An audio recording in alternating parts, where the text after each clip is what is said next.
This is the Palin Update on Mama Grizzly Radio. I'm Kevin Scholla. We did not need this fundamental transformation of America. We need the fundamental restoration of all that is good and strong and free.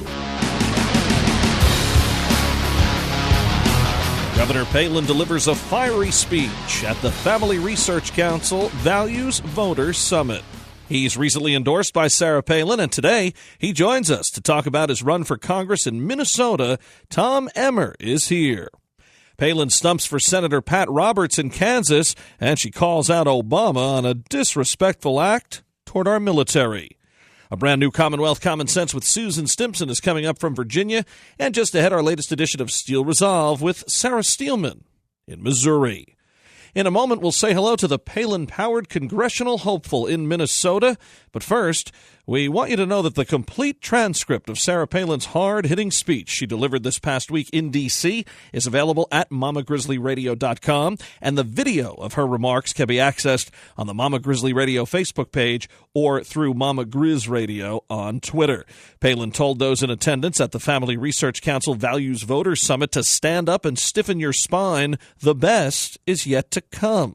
She blasted Obama, mapped out an optimistic future, honored our military, and implored Americans to stick to our traditional values. A powerful Palin speech. Check it out on Mama Grizzly Radio.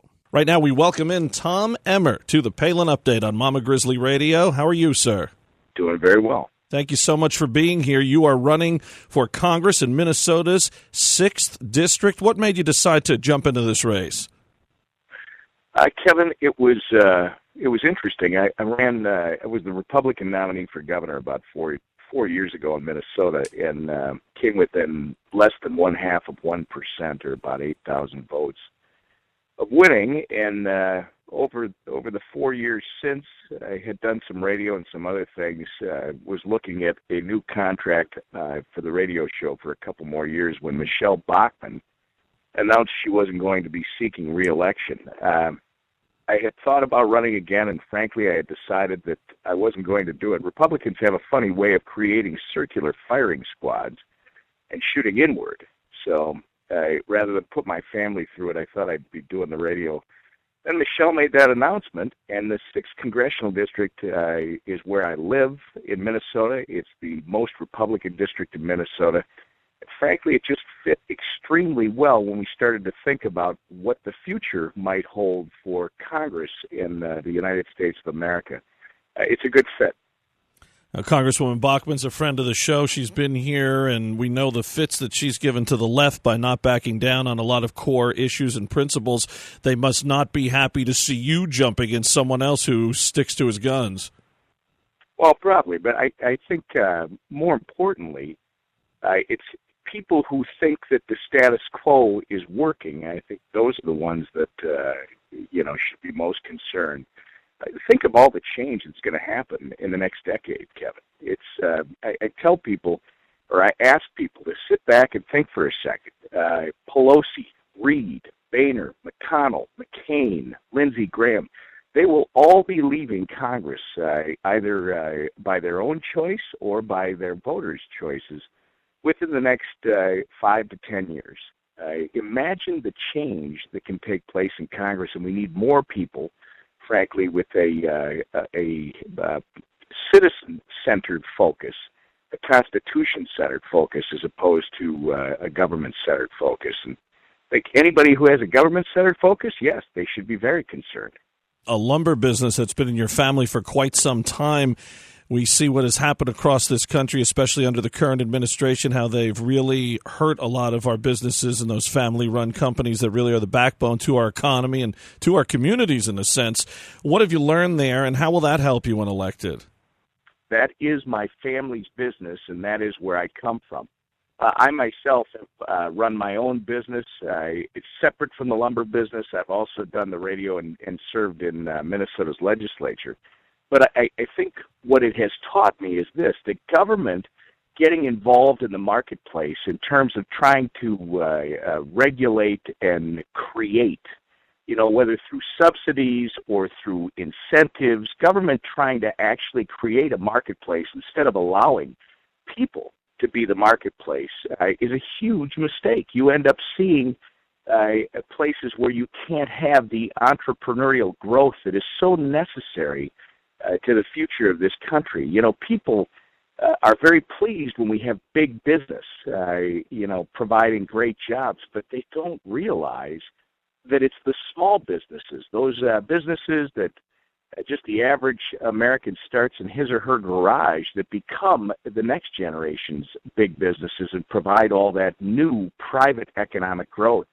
I think what I've seen in my lifetime, and frankly from my family's experience, you look back to the late 70s, where we had these double-digit interest rates. We had all kinds of negative growth, stunted growth within the private economy. You're seeing it again right now, and what it is, quite simply, Kevin, is too much government, too much regulation.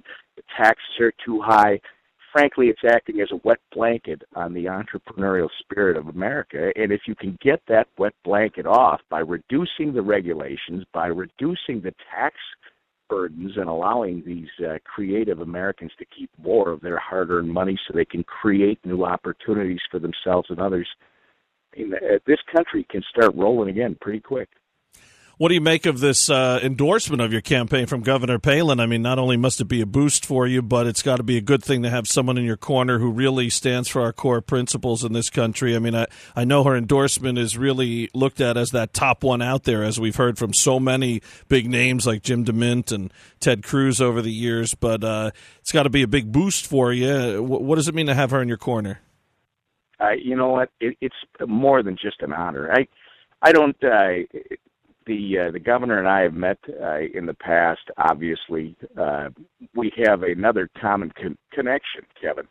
I'm a proud graduate of the University of Alaska in Fairbanks, and I don't think a lot of people know that. But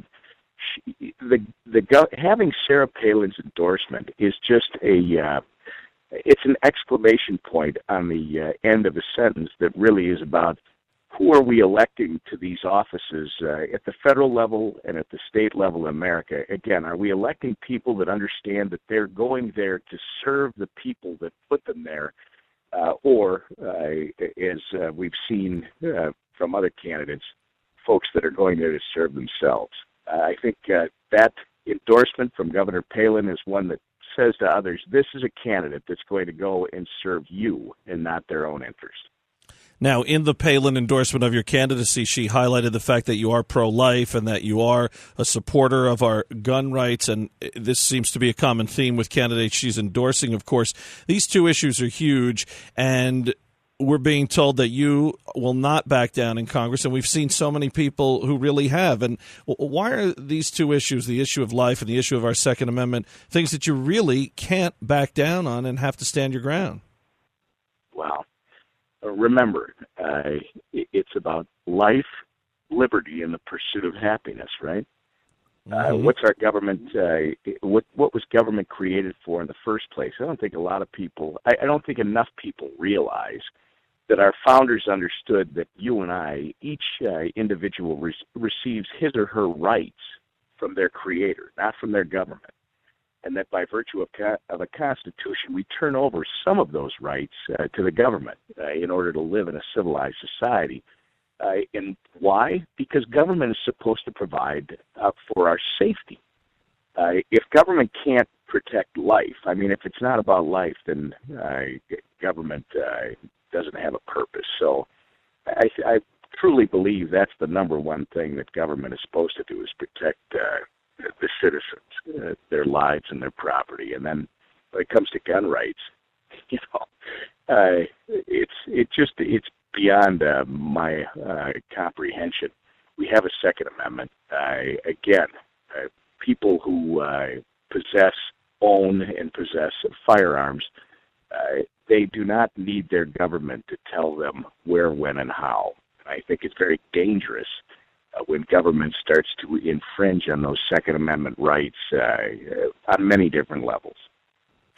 One of the themes we hear from Governor Palin of people that she backs is she does not like politicians that, get elected and then go along to get along, so to speak. So why will Tom Emmer be able to go to D.C. and not fall for the special interests and all the temptations that come from Washington? I don't know about the temptations that come from Washington, Kevin. I know that there are temptations in life. And I think really you have to know who you are, and you have to know what you have been hired to do. And you got to understand the word compromise. It's been frankly destroyed by politicians at the federal and state level. It's funny. People ask me about compromise, and I tell them my wife Jackie and I. When we first got married, Kevin, my wife wanted 4 kids, and I wanted 3 kids, and we compromised, and we have 7. Right. Well, then 4 plus 3 was always 7. Now with Common Core, sometimes it could be argued to be 11. But here, you make a great point, and I might have to add that to the shtick. But you got it. You can take it.